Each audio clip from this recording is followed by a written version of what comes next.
Are you stuck getting 5 or 5.5 in the IELTS exam? Well, I think that one of the main reasons why that might be happening is because of memorization of answers.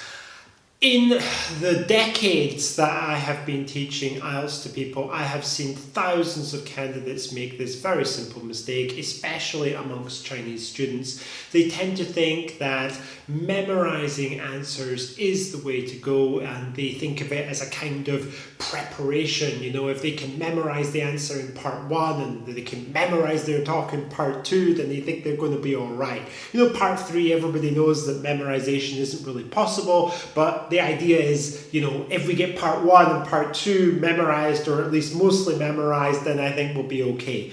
Well, my message to you on that is that you certainly will not be okay. It is very obvious to examiners who has memorized and who has not memorized an answer, who is reciting a part 2. It's just crystal clear to them.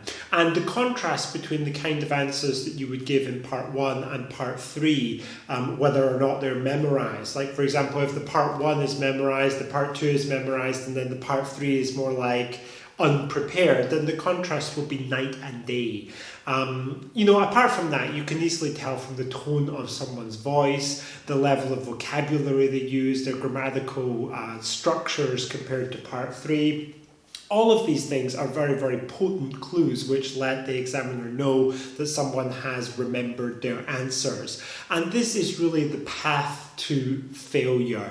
It will suppress your score, it's not going to elevate it, and it is a powerful reason why so many people, even people who actually have reasonably good English ability, continue to fail in the IELTS exam, continue to get 5 or 5.5 for speaking, because they don't listen. They don't want to stop this memorization habit because it brings them some sense of comfort or something like that. They feel secure when they're doing it. But you have to break the shackles of this kind of idea. Yes, it may be comforting to know that you have a pre-prepared answer for something and you've done your research well, but the examiner is going to see through you like a window, and it's going to hurt you, not help you. And instead of that, start working on building real answers which are flexible according to the question that you're asked, and don't depend upon spending hours and hours or days and days memorizing material.